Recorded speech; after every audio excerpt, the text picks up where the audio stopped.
Hey, what's up, y'all? Good morning, good afternoon, and or good evening. However, whenever this post may find you and may find you well, indeed.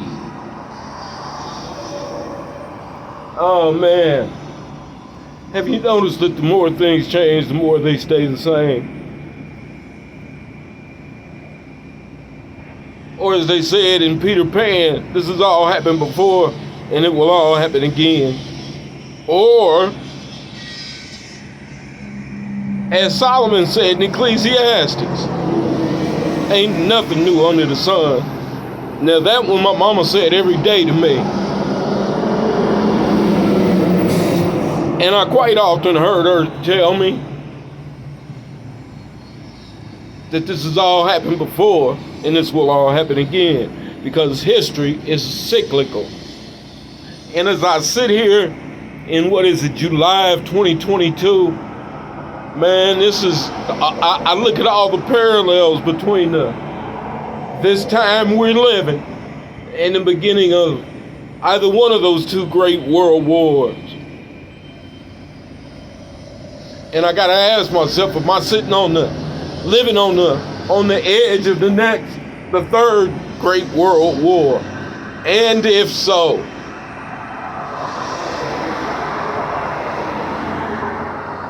how much will be left? I'm in Indianapolis, Indiana. And for those of you who live here and do not know, Indianapolis is most definitely a target on Mr. Ivan's list. It has to be. You've all been by 21st in Arlington. You know that big ass facility out there.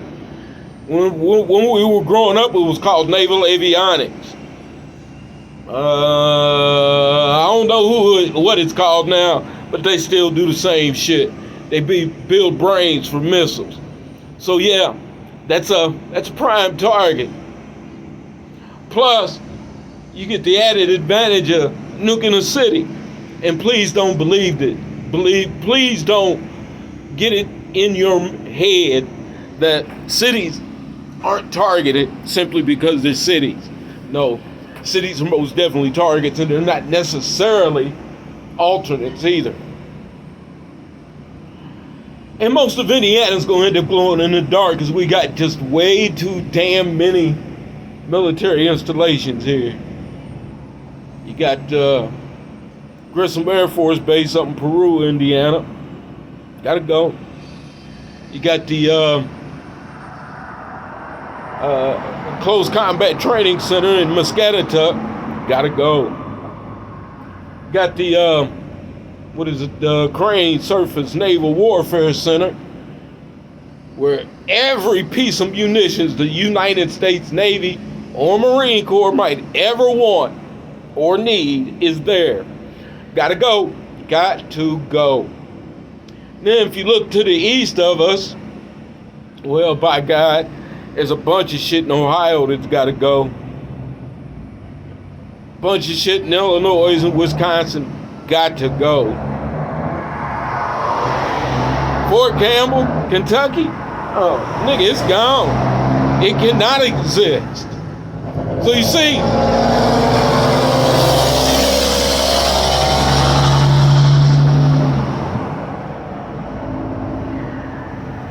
man, them trucks are live. I'm good.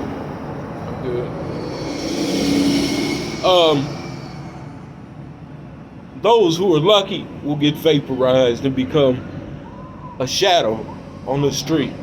Don't believe me? Look it up.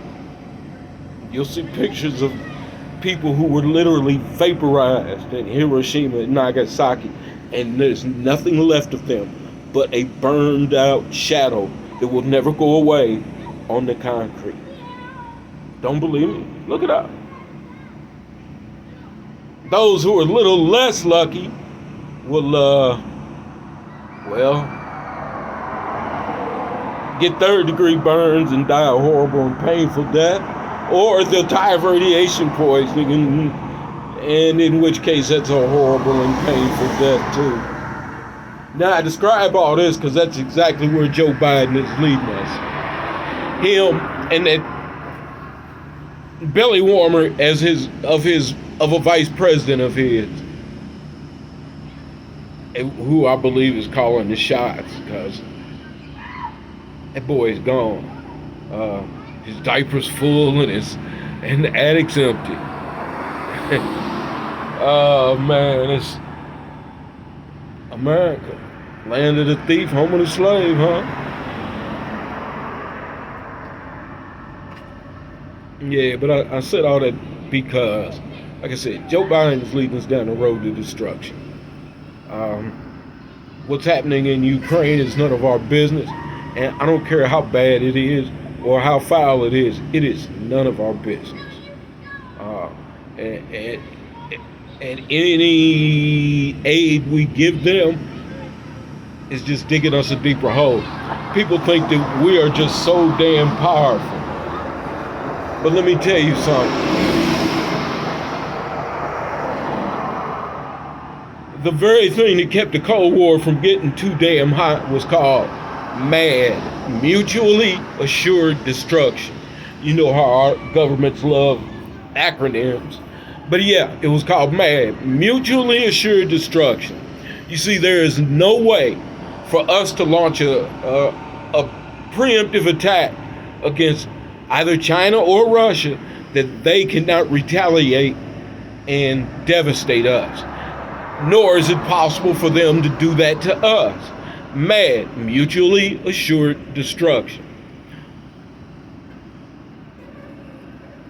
This new, oh gosh, I can't remember what the name of the weapon is called, but it's a nuclear-powered mini-sub with a massive, like a Tsar Bomba-sized nuclear warhead in it. And if you don't know what Tsar Bomba is, I'll tell you the brief, but you need to look it up.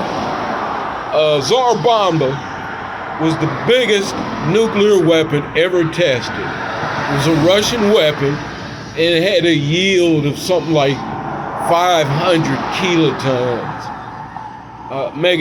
Kilotons. Dude, it's phenomenal. And it was a hydrogen weapon, 3-stage, phenomenal. But at any rate, 2-stage. But at any rate, they have 6,000 warheads. We have 6,500. They have 4,000 ready to go. We have 4,500 ready to go. It takes 30 minutes on a depressed trajectory to get from our missile fields to their missile fields. 30 minutes. Or less. Because if it's coming from a Russian Typhoon, I'm good. Where was I at? Oh yeah. Say it's coming from a Russian Typhoon, sitting 200 miles off the coast on a depressed trajectory. I think it's here in 5 minutes. Oops, let me look at time. Speaking of 5 minutes, damn it, I did it again. I'm long-winded, I'm sorry. But you might want to think about what Joe Biden's doing, him and his belly warmer. I'm going to tell you, we don't want Trump in 24. And if you don't want Trump in 24, I should say, you're going to have to find someone who can remember his name without having to read it off the teleprompter, Ron Burgundy style. I guess that's all. Since I went over, I'm going to let you go. Peace.